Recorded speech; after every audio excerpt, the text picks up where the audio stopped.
Olá, estamos iniciando mais um painel regional. Hoje um programa especial, um programa gravado. Você telespectador, você internauta que acompanha pela Santa Cecília TV, o portal Santa Portal, não vai poder interagir conosco, mas estamos aqui para levar a você a informação, a opinião, o comentário sempre com conteúdo aqui no painel regional, que ocorre diariamente de segunda a sexta-feira, às 13 horas e 30 minutos. Hoje um programa gravado, programa especial, dia de Nossa Senhora do Monte Serrate, padroeira de Santos, portanto estamos aqui num programa especial, mas contando com a participação de convidados especiais, como aqui à minha esquerda, o advogado Sidney Costa, e aqui à minha direita, o sindicalista, advogado e também jornalista Uriel Vilas Boas. Ali na ponta, a Jéssica Souza, que daqui a pouco fala para você os canais de interação. Hoje você não pode participar, porque esse programa é gravado, mas pelo Facebook você também pode participar, pode mandar sua mensagem aqui para o painel regional.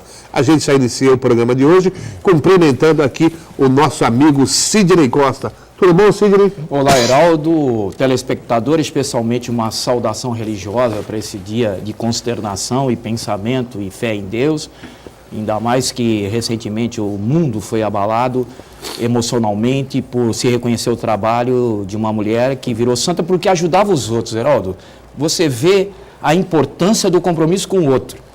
A Madre Teresa de Calcutá, na verdade, a história dela foi uma luta constante lá na Índia para que ela ajudasse as populações mais carentes. E isso é tão emblemático que virou uma santa. Hoje, por isso que não temos tantos santos aqui no Brasil. Mas olha, Heraldo, em função dessa nossa nova participação mais ativa aqui no painel regional, você sabe que lá nas ruas isso repercute. E eu trago aqui, duas lembranças compromissadas.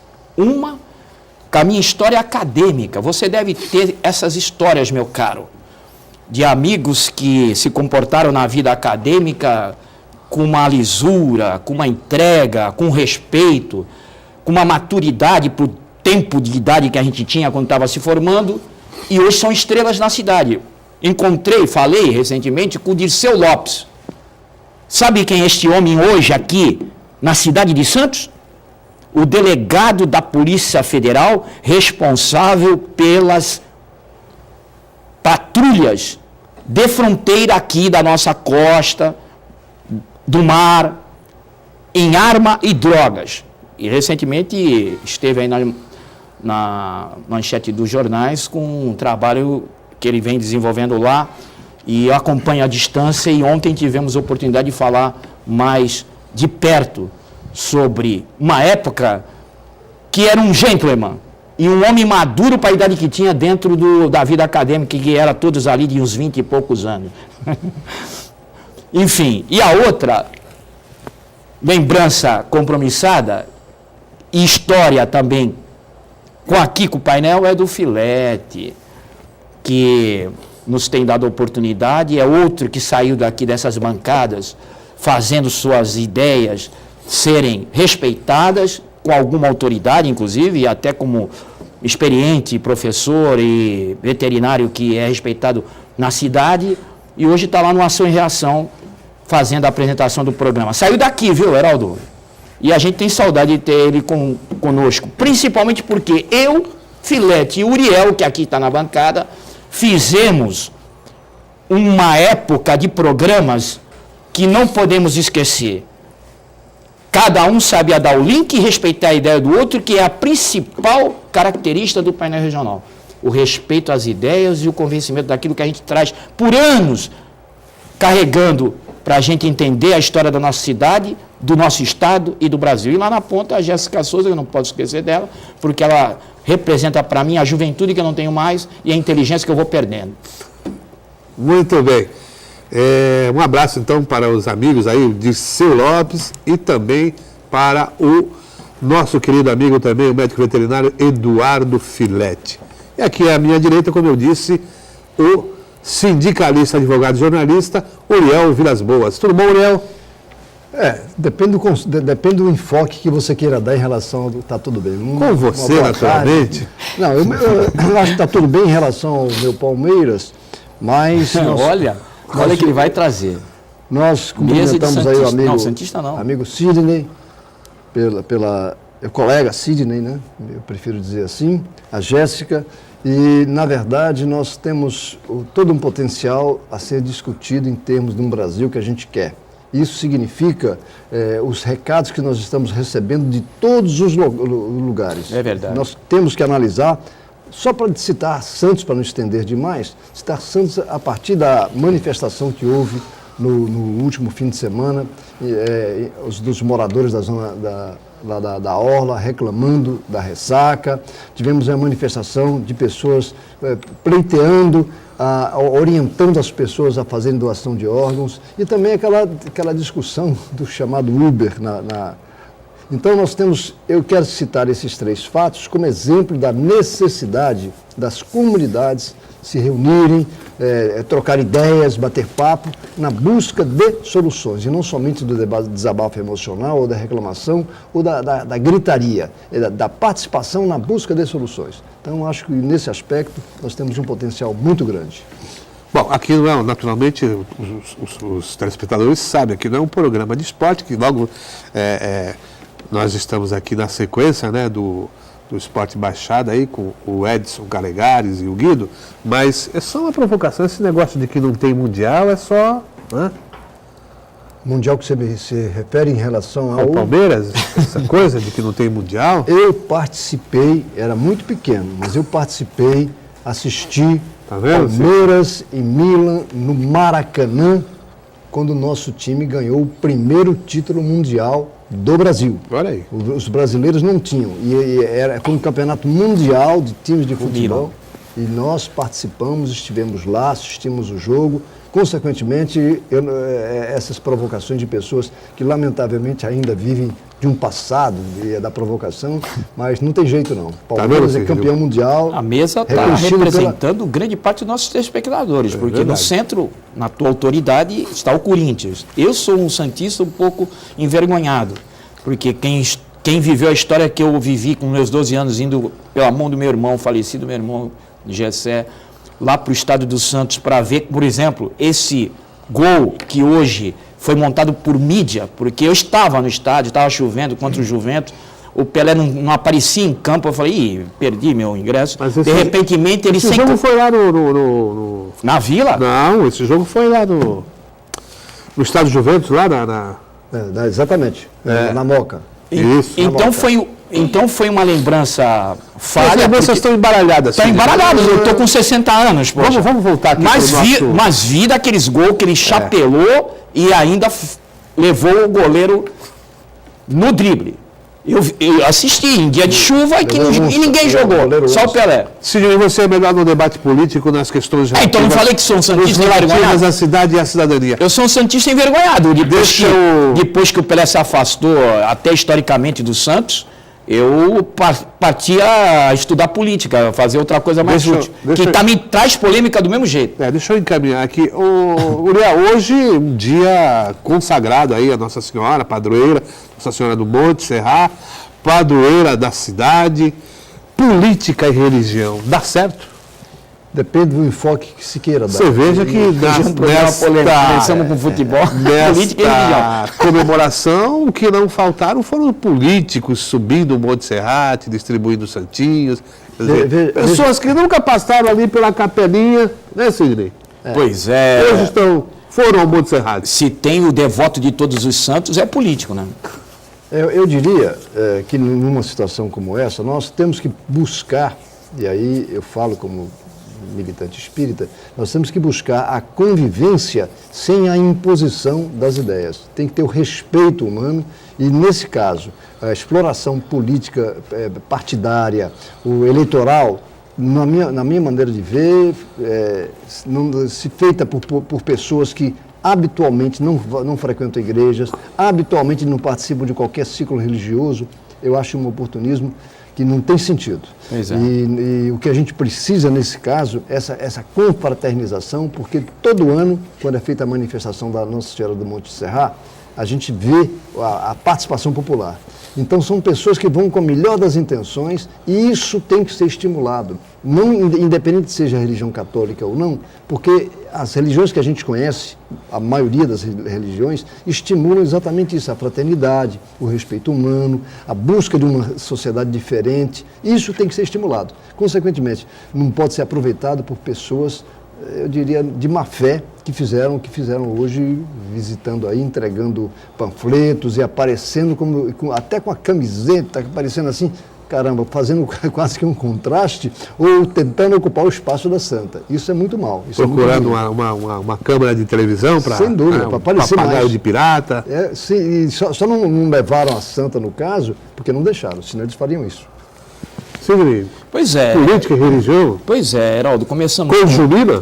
Não, começamos pelo futebol e política e religião, são os 3 temas que acabam, às vezes, em discussões até veementes, até em altercação. Mas o fato é que, no aspecto da devoção, não tem como não se emocionar. Duvido que aquele que não seja católico, não tem como não se emocionar o esforço do fiel. Às vezes no sacrifício, a gente vê subindo escada ali, o Monte Serrato ficou historicamente marcado também por um lugar que se paga a promessa. E eu já tive a oportunidade de ficar ao pé da escada vendo o sacrifício que faz um fiel. Aquilo é desafiador, Heraldo, de olhar o que move um ser humano até que esse tipo de entrega. E assim, outros comportamentos, o próprio Uriel já se confessou espírita, e eu espero que seja o espírita, que eu acho que eu não vou ofendê-lo quando eu falar isso. O movimento espírita no Brasil, ele ficou como referência para o resto do mundo no kardecismo. Mas não foi por causa da teoria do Allan Kardec, que era um médico, chamava Riveio, lá na França, e nem na França teve o impacto que teve o espiritismo no Brasil. Não foi por causa do Riveio e nem do espírito que o Riveio recebia, que era o Allan Kardec. Foi por causa de um homem chamado Chico Xavier, que acabou entregando toda a sua vida para atender os oprimidos, aqueles que vinham em cadafalso de desesperança, buscar socorro. Tem pessoas que não conseguem se libertar do ente querido quando falece, de filhos. E ele conseguia fazer uma ponte dizendo que nada estava perdido, enfim, recebia mensagens e transmitia mensagens de esperança e marcou uma época. Então, o que eu vejo? Agora, recentemente, como abrimos o programa falando da Madre Teresa de Calcutá, que não foi trazida na hora dessa reflexão mais séria. Não sei porquê. Mas eu acho que o Heraldo também vai falar algo, eu tenho certeza disso. O que eu vejo? Que a religião ela só tem sentido, que religião quer dizer religar, né? O ser humano a Deus. Não é religar a sua ignomínia, o seu ceticismo, a sua ira. É ligar a algo superior e crer que tem algo superior que tem poderes sobre o universo, para explicar que não é um caos total a Terra, não foi um Big Bang, uma explosão, ficou tudo em ordem. A natureza e tudo mais. É complicado. Eu acho que a ciência não desmente a religião e a religião não pode confrontar a ciência. Esse equilíbrio é ótimo e a gente só alcança com muita maturidade. Nesse aspecto da maturidade, eu quero dizer que a religião ainda, e aí entra um pouco do político, e aí entra um pouco do futebol, a religião ainda, ela é marcada por personalidades que mostram que é possível ser entregue, devoto, alcançar o outro, fazer algo pelo outro, fazer algo por uma sociedade, fazer algo por uma cidade, que nem no caso da Madre Teresa, por um país, e aí a religião passa a ser respeitada. Enquanto ela for discutida como dogma, que é aquela coisa radical, fechada, imposta, vai haver as polêmicas. E acima, o político, que é universal, que é entregue para a sociedade, é outro caminho que tem que ser devoto ao outro. Ajudar a comunidade a ser partícipe de uma entrega a um interesse que não pode ser só o dele. Tem que ser de uma comunidade. E assim o jogador, quando entra, e joga para o time. Todo time, nós temos várias histórias aqui. A seleção do Tele, que não levou a Copa, mas ficou marcada como uma extraordinária seleção, jogava por time. Não tinha um craque que se despontou. Havia um elenco. E assim, toda vez, seja na religião, na política ou no futebol, que há o entendimento que o outro é melhor que eu, e eu me realizo, quando há união, há comunhão, eu acho que a gente começa a respeitar todas. Respeitar, inclusive, na época, como aconteceu com o Pelé, se respeitava o Santos, mais o Pelé do que o Santos, lógico, mas se respeitava muito o que o Pelé contribuiu para o futebol. Não havia aguerrida diferença e ira futebolística. Havia muita paz dentro do campo e havia até torcida do time contrário, como aconteceu no 10º gol contra o Vasco, que a própria torcida do Vasco estava de pé para acompanhar o 10º gol do Pelé. Mas eu volto a insistir, Uriel, a presença de fiéis numa data específica como hoje e a presença ali também do político, aquele que nunca foi visto num culto, aquele que nunca... A população também sabe distinguir, né? Sabe que é um aproveitador. Olha, sabe fazer essa diferenciação. Eu gostaria de concordar com você, mas lamentavelmente vivemos um momento em que a chamada população, porque você encontra pessoas, mas a população, a reação tem sido muito passiva, muito assim, sem vitalidade. As pessoas estão aceitando ou deixando passar, vai em frente, finge que não vê e não avalia a importância que é uma participação no campo político. E numa situação como essa, poderia ser aproveitada. Não digo um debate ou agressividade ou coisa contra o político em si que ali apareceu. Mas eu digo assim, para refletir junto ao seu condomínio, à sua associação de moradores, a vivência com outras pessoas, para avaliar essa situação. Lamentavelmente isso não acontece. Tanto é que nós vivemos hoje um momento pré-eleitoral onde pessoas sequer sabem em quem vão votar. E é uma repercussão que daria algo importante para a sua rua, para o seu bairro, para a sua cidade, e você não vê isso. Então, numa situação como essa, os oportunistas, os aproveitadores aparecem. Se ele aparece lá de paletó e gravata, ou sem paletó, sem gravata, mas de manga de camisa, normalmente assiste a solenidade, depois vai embora, não teria problema nenhum, na meu modo de ver. Mas quando ele chega lá com o seu grupinho, e alguns vão ostensivamente, no sentido assim de se mostrar e querer aproveitar o aglomerado humano, eu acho isso muito errado. E pessoas que fazem isso deveriam ser caracterizadas como oportunistas no mau sentido mesmo. E, consequentemente, esse debate teria que levar a ignorar essas pessoas. Mas, infelizmente, isso não acontece. E, no caso, a gente vê até os candidatos a cargos eletivos, também a cargos executivos, também têm essas atitudes, infelizmente. Então, eu acho que a população precisa pensar nisso, o povo precisa pensar que ele não pode se deixar levar por desinformações, ou por malandragens, ou por atitudes que não correspondem à necessidade que nós temos de ter a classe política atuante e respeitada. Senhor, para fechar esse bloco, a reação é passiva, realmente, da população, frente a esses oportunistas que aproveitam de uma festa religiosa, né? Uma consagração religiosa, enfim? O fiel é educado, né, Heraldo? Nenhum fiel que está ali no momento, principalmente nesse dia da Santa do Monte Serrate, vai ali porque está só para se entreter. Vai ali porque é um devoto, vai fazer sua reza. E o fiel não é um homem de guerra, embora as grandes guerras mundiais tenham por fundo as religiões. Mas o fiel, eu estou separando o fiel, o religioso, da religião, hein, Heraldo? Porque muitas dessas batalhas que atravessam até a inteligência nossa de morte e assassinato em nome da fé, ela é impulsionada por seus líderes. O fiel, e tem os seus líderes que, no caso dos templários, por exemplo, que recolheu até exércitos para fazer frente ao projeto deles. Mas o fiel não é esse. O fiel é aquele que tem uma entrega, tem o seu conceito de que filho de Deus também amar o próximo e vive uma vida sem fazer o mal, sem fazer erros que não possam ser justificados, erros que incontrolados, procura se controlar ao máximo, ter domínio sobre si. Fiel é um exemplo. E esse fiel não vai altercar e nem vai expulsar ninguém, por isso que os políticos se aproveitam desses momentos, porque é o momento em que o fiel respeita isso. Mas eu acho que o político é que devia ter o bom senso. Se não era da fé, tem outros momentos de fazer política e não invadir o culto religioso do que ele não acredita. Muito bem, vamos fazer um pequeno intervalo e a gente já retorna daqui a pouquinho com esse programa especial, o painel regional deste feriado. Olá, já de retorno aqui para o segundo bloco deste programa especial, painel regional de feriado municipal aqui em Santos.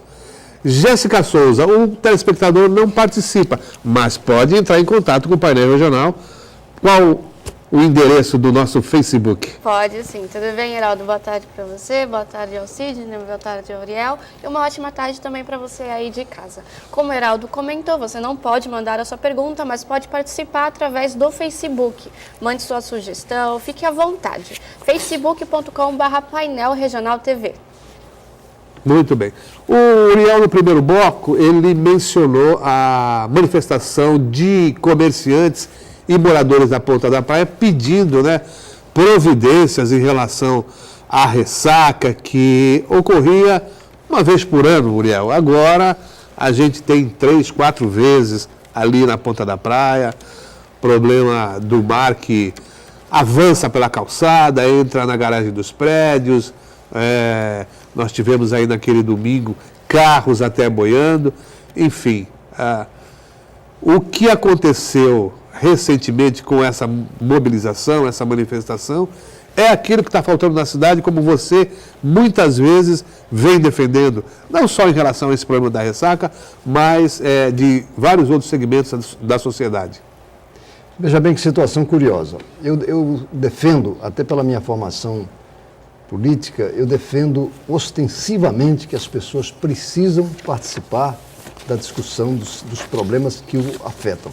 Mas quando eu falo isso, não me refiro à pessoa em si, me refiro à necessidade da comunidade participar. E aí eu falo do trabalhador na fábrica, aí eu falo dos moradores de um condomínio, os moradores de um bairro. E nesse caso específico, aí, no caso da ressaca aí na Ponta da Praia, eu fiquei satisfeito de tomar conhecimento que os moradores estavam se organizando no sentido de fazer protestos em relação à situação que estão enfrentando. E se você fizer uma avaliação, você vai constatar o seguinte, esse fato já vem há algum tempo, mais forte, menos forte, mas de qualquer maneira vem há algum tempo. O nível das pessoas que moram na orla da praia é um nível cultural, em tese é um nível cultural razoável. Eu sou muito otimista nesse ponto. E aí, quando a gente junta a situação, a gente faz uma avaliação da situação, nós constatamos que esse problema, que na Ponta da Praia acontece dessa forma de ressacas, na zona noroeste é permanente. O nível lá, a água lá, está sempre presente na vida do morador. E chegou a ter um projeto, um plano sendo aplicado, que foi interrompido. Então eu colocaria, eu estou tendo cuidado de falar para não caracterizar que estou fazendo qualquer propaganda política, eu gostaria que os moradores, através das suas associações, tanto da Zona Noroeste quanto aqui na Orla da Praia, avaliassem até que ponto poderiam se reunir esses dirigentes, sentar e vamos conversar com o Executivo Municipal, vamos conversar com o setor universitário, e quando eu falo universitário, não é desabafo e nem tampouco cobrança, é mostrar que se nós temos algumas universidades aqui na Baixada Santista que lidam com engenharia, lidam com meio ambiente, lidam com arquitetura, enfim, gente ligada a essa área. Oceanografia, tudo isso. Oceanografia é um estímulo para que o estudantado pratique essas questões, pensando inclusive no seu futuro profissional. E aí eu chegaria ao ponto de pensar assim, se o executivo, se houver alguma providência ampla, pode convidar alguém da Embaixada da Holanda, lá em Brasília, para vir até aqui e dizer o que é possível fazer, servindo exemplo que aconteceu na Holanda. A Holanda hoje é exemplo mundial em termos de controle disso aí. Então, numa situação como essa, o envolvimento da comunidade e, consequentemente, essa comunidade vai se sentir satisfeita porque está participando de alguma coisa, dando a sua colaboração em termos pessoais e motivando outras pessoas a debaterem, a discutirem, e não vamos ficar apenas, como eu disse, no desabafo emocional. Porque se deixarmos a obrigação apenas para o poder público, eu diria que nesse momento chamou a atenção. Daqui a pouco surge um problema em outro lugar. Como fica?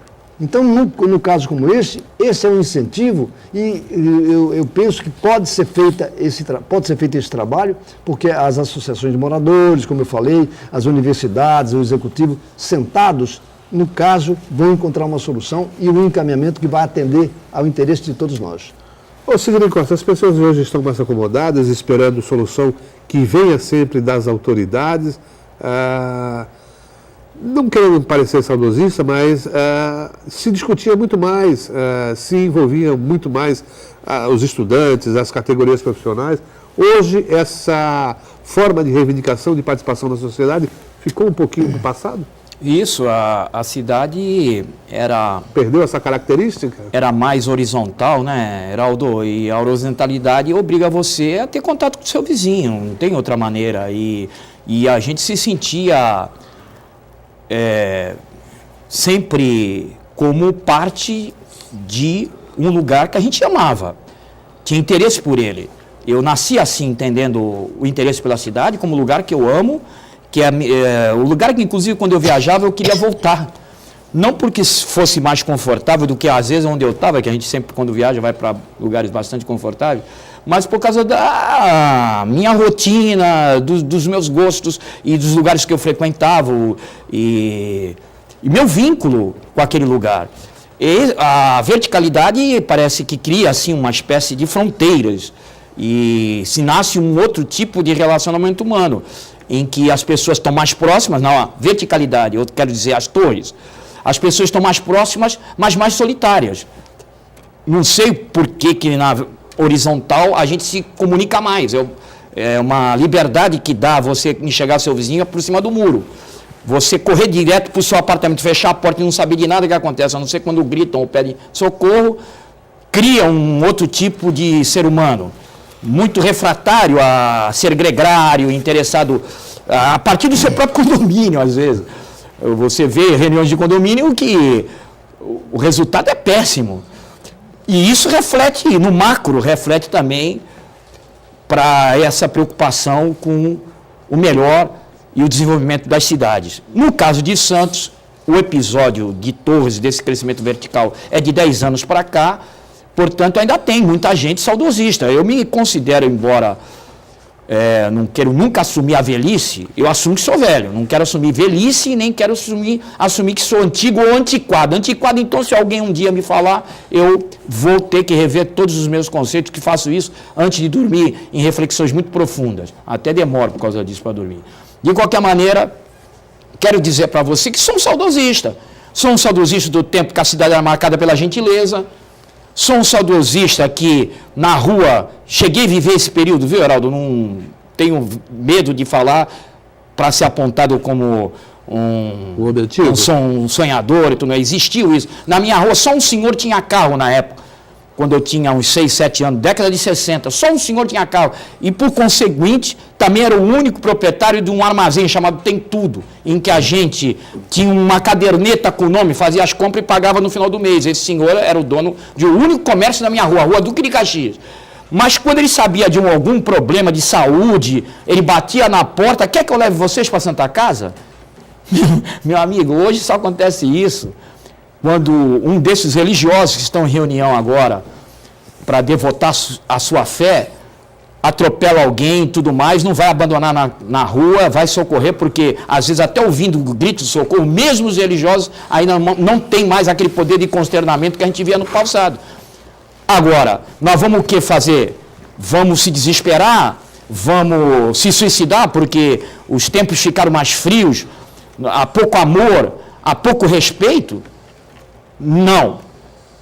Hoje tem que haver pelo menos uma consciência cidadã. Essa pregação, que é religiosa também, do Uriel, todo o tempo que eu conheço ele, das reuniões comunitárias, dos grupos sociais com fins de melhoria da cidade, impor a sua cidadania, já que já não somos mais tão amorosos, tão respeitosos, somos refratários à intimidade uns com os outros. Vamos ser, pelo menos, conscientes do nosso direito, do que manda a Constituição e vamos reivindicar. Está aí uma reação muito pontual. Essa dos moradores da Ponta da Praia não é tardia, não, nunca é tardia essas reações. Os moradores já se organizando, protestando, mas tem que evoluir. É o que eu chamo de protesto politizado. Não adianta protestar e ir para casa. Daí tem que nomear uma liderança, daí tem que apertar a Câmara da nossa cidade, e daí tem que começar a apresentar projeto. Olha aí, que facilidade a gente comentar as coisas do lado do Uriel. Como é que consegue dominar a força do mar, a Holanda, 3 metros abaixo do nível do mar? Será que a gente não consegue um trabalho de contenção aqui na entrada, depois que a gente já viu que está cada vez ficando pior as ressacas naquele lugar? Claro que um tsunami que nem aquele que teve na Tailândia é impossível de você controlar. Aquilo foi algo crítico da natureza, o tal do act of God, um ato de Deus daquele extremado. Ali não é a discussão, mas não é porque a gente sabe que o mar tem sua força, não é porque a gente sabe que o mar é às vezes incontrolável que não vamos estudar isso e tentar, como aconteceu na Holanda, bem lembrado pelo Uriel, vamos repetir isso aqui. Olha, já foi até algum conteúdo de programa de campanha aqui, em outras bem vetustas, viu, Heraldo? Ô, Uriel, vivemos a sociedade do repasse da responsabilidade da atribuição. Então eu elejo determinada pessoa, me acomodo no meu canto e aquela que tem que dar a solução. Esse aqui é o problema maior. Porque nós estamos num momento em que, se eu conheço o problema, eu mando uma carta para jornal, ou telefono para um programa de rádio ou de televisão, mas eu falando. Isso é errado. Na verdade, a gente tem que pensar nós.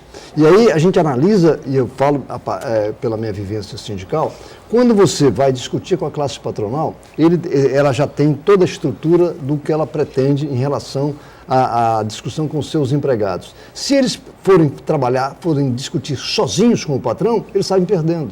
Então a gente tem que pensar sempre num coletivo. E aí entra um aspecto que também deve ser ressaltado. Quando eu entro no prédio, quando eu pego o elevador, quando eu entro em qualquer lugar, ou entro num ônibus e cumprimento as pessoas, não é oi, bom dia, boa tarde, não é isso. Mas quando você cumprimenta o motorista, quando você vai sentar-se em algum lugar, você pede licença, agradece quem te atendeu, isso significa o quê? Você começa a se entrosar com a comunidade. E aí, quando surge um problema, você levanta, já está tomando um cafezinho na padaria, toca num assunto, a pessoa reage, responde, e aí a gente faz uma pergunta: quantos moradores participam efetivamente das reuniões dos condomínios, das reuniões das associações do seu bairro, discutindo os problemas, da reunião do Conselho de Segurança do seu bairro? Então, isso significa entrosamento, e aí a gente começa a se surpreender com a repercussão da conversa que a gente, e dos temas que a gente levanta, ou que outras pessoas levantam e que agradam a gente. Então, nesse aspecto aí, eu sou muito sensível e insisto muito nessa questão, porque quando você fala sozinho, é o seu grito. Quando você junta as pessoas para reclamarem, é o conjunto falando, caramba, isso é um coral que tem repercussão e é ouvido. E aí você pode, numa situação como essa, discutir mecanismos para ir numa Câmara Municipal, para ir falar com o Executivo Municipal, falar com organizações sociais. Isso é muito importante e dá um novo nível, um novo contexto na sociedade que estamos vivendo. Eu sou muito otimista nesse aspecto. Mas se perdemos isso e talvez pudéssemos reavivar essa consciência cidadã através da escola ali. Eu faria 2 observações se a gente mencionar sobre o aspecto do trabalhador. A Previdência Social e a CLT foi conquista histórica em função de participação. E aí, se a gente pensar que nós temos hoje as escolas que podem, através dos sistemas eletrônicos, que podem estimular a criançada a participar, não apenas no desabafo, no black box da vida, não. Pessoas que realmente participem. E aí o clima é outro, o estímulo é outro, e com a preocupação do Sidney, envelhece não, apenas fica menos jovem. Legal. Bom, menos jovens, Faremos agora mais um intervalo e a gente já volta daqui a pouquinho. Olá, já de retorno para o terceiro e último bloco desse programa especial, feriado municipal aqui em Santos, dia da padroeira da cidade, Nossa Senhora do Monte Serrat. E aqui nós estamos hoje com o Sidney Costa e Uriel Vilas Boas, discutindo, levando, fazendo algumas reflexões, como essa que eu indago agora ao Sidney Costa. Estamos vivendo hoje sob nova presidência da República, novo governo. As suas expectativas, Sidney, será que nós vamos conseguir realmente transpor esse momento agudo de crise? Ou realmente o momento é de apreensão? Heraldo, está aí uma reflexão que tu me comanda a pensar, que tem muito a ver com o dia de quem tem fé. Não quero aqui enveredar para a irresponsabilidade, porque é uma coisa que quem fala muito, né, tem que estar sempre preocupado com isso, da irresponsabilidade, porque chegamos num momento de dúvidas em todos os sentidos. Não posso dizer para você, olha, que eu sei o clamor da rua e respeito isso, porque fui muito de protestos também na minha época estudantil.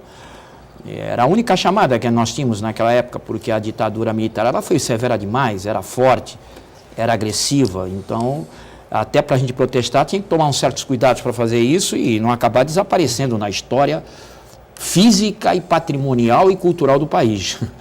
Mas quero dizer que o reflexo da rua pedindo a parada desse projeto de poder muito duvidoso, no mínimo muito duvidoso do PT, o resto está sendo apurado nas investigações, esse momento, ele ficou mais crítico quando transferiu a autoridade ao Congresso, as duas casas, viu? Não vou abonar nenhuma das duas, nem a Câmara e nem o Senado, o direito de julgar o seu representante máximo da política nacional, o seu comandante em chefe, a sua comandante em chefe, para que desse alguma resposta às ruas.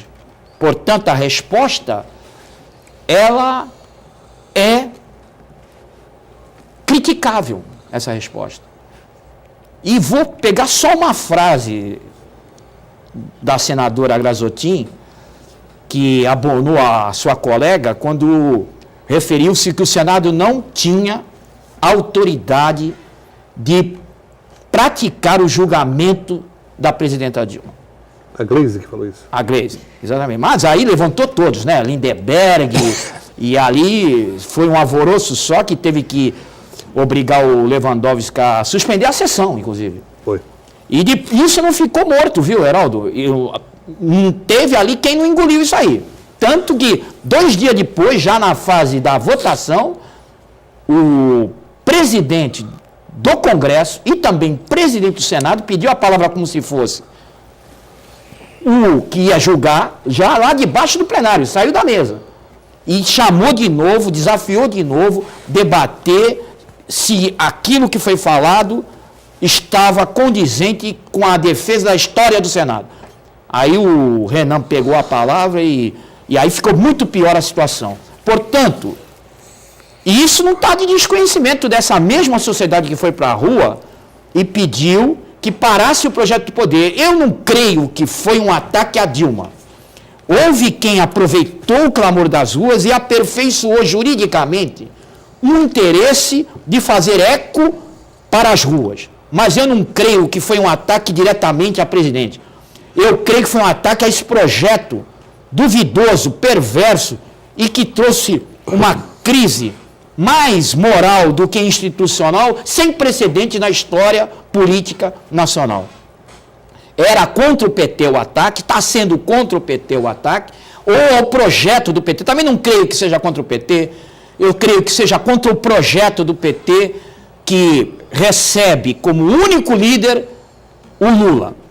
E aí todos os seus satélites, todos que orbitam em sua volta, acabam também marcados por essa agonia da sociedade e não querer mais ver isso. Portanto, essa agonia cessou. Tanto que você está vendo nas ruas hoje, até em protesto ao governo do Temer, uma outra ala, essa ala dos 54 milhões de votos que votaram na Dilma. A sociedade como um inteiro cessou, decidiu por contente com o fato de que o projeto perverso de poder, de descalabro, de desvio do dinheiro público parou.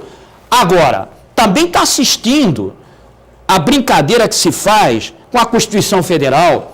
Algo muito perto disso, em 9 de julho de 32, fez São Paulo pegar em armas, Heraldo, e caminhar lá para Brasília, caminhar em destino ao poder central, para destituir o presidente Getúlio, que não queria aplicar a Constituição. E muito menos São Paulo já se levantou contra esse ato falho. Dessa vez vimos praticar a Constituição com arremedos, fatiamento, um monte de discussão que aumenta ainda a desautorização desse Congresso que afastou a Dilma. Eu não quero colocar com esse meu pensamento, quero ouvir já o Uriel, que eu sei que ele já está anotando, quando ele anota, vai vir reflexões boas para nós. Eu não quero aqui ficar com uma palmatória dessa situação, a palmatória desse instante crítico e aumentar a preocupação do telespectador.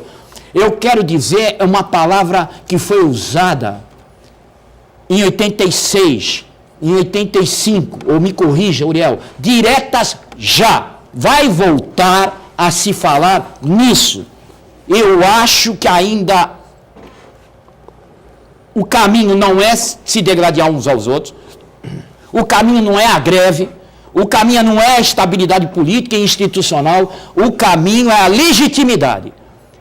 Já fizemos uma parte que era o interesse de equilíbrio da crise, afastar esse plano perverso de poder. Já afastamos. Infelizmente caiu na vez da Dilma, mas é o plano perverso de poder, já fizemos. Agora é colocar alguém que seja uma unanimidade ou a unanimidade da maior parte dos eleitores de volta lá para reequilibrar as instituições e os interesses nacionais.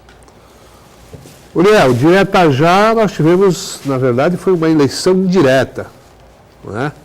Com a eleição de Tancredo Neves. E depois o primeiro presidente eleito realmente foi cassado também, o Collor de Mello. Eu diria... Temos hoje o Temer que se fala que apeou a Dilma da presidência da República num golpe parlamentar. É o Brasil de crise em crise. Nós temos hoje um presidente, o agora presidente, que não teve um voto sequer para exercer esse cargo, está lá há 6 anos, e eu diria... Mas espera um pouquinho, ele não era... Os votos da Dilma não vão para ele? Não foram para ele? Em tese, sim. Em tese. Mas, na verdade, ele se aproveitou, porque nós tínhamos no tempo do João Goulart, até nos idos de 60, você tinha o candidato também a vice. Exatamente. Também recebia votos. Pois é. Ele até isso foi oportunista, quer dizer, oportunista não, porque ele aproveitou-se de um fato que estava aí, que isso já é constitucional. Mas eu falo apenas e tão somente... Quem, o Jango ou o Temer? O Temer. Eu diria, eu colocaria... Eu colocaria apenas uma situação.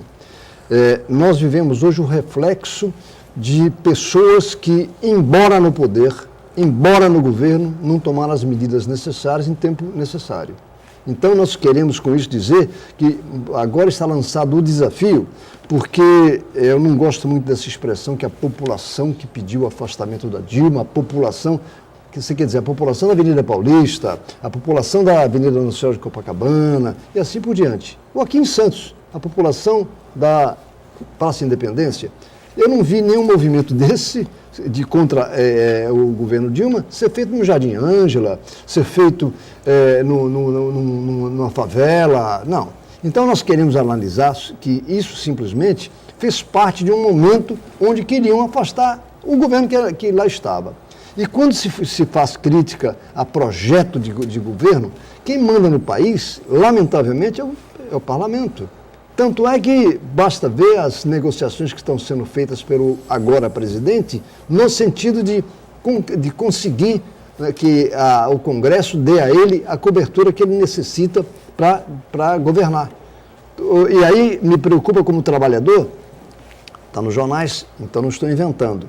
Os parlamentares, alguns deles, mais de 100, são candidatos a prefeitos, estão pleiteando que até o segundo turno das eleições não se fale em reforma trabalhista, não se fale em reforma previdenciária, porque eles sabem que vai prejudicar o trabalhador.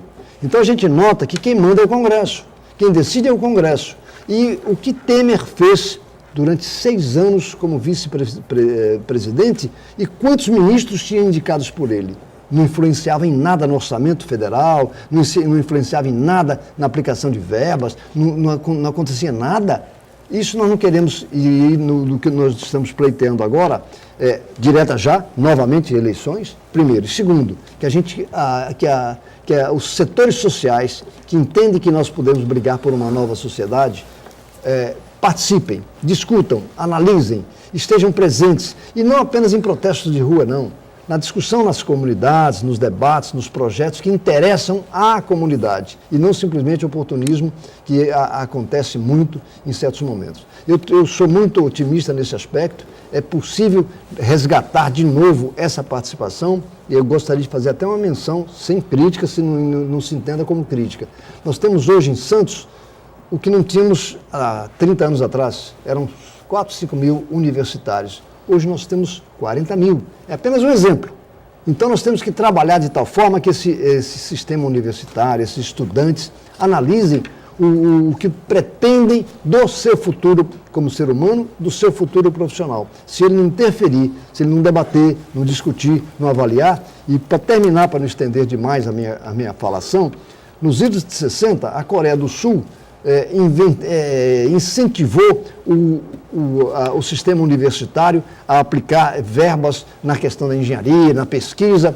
Hoje, a Coreia do Sul, um paizinho muito pequeno, nem por isso deixa de ocupar um espaço que pretende no internacional. Nós temos que fazer o mesmo no Brasil, fazer esse tipo de investimento, começando pelo setor universitário. E aí nós teremos condição de mudar o país do jeito que a gente quer, não através de um comando individual, mas num coletivo. Mas esse direta já é já agora ou já daqui a pouco? A Dilma defendia isso, que houve uma divergência no próprio PT, mas eu, particularmente, os grupos do qual participo, direta já. Olha, Uriel. Imediato. Mas direta já para ter esses mesmos candidatos, Uriel? Mas aí o problema é da comunidade. Eu vou votar em quem... Não, mas vai surgir novas lideranças. Sem dúvida que surgirá. Tem que surgir, né? Uriel, eu só faria uma correção na sua reflexão. Não é falação. É uma pregação honesta e muito motivada. É o que você sempre traz para nós. Obrigado.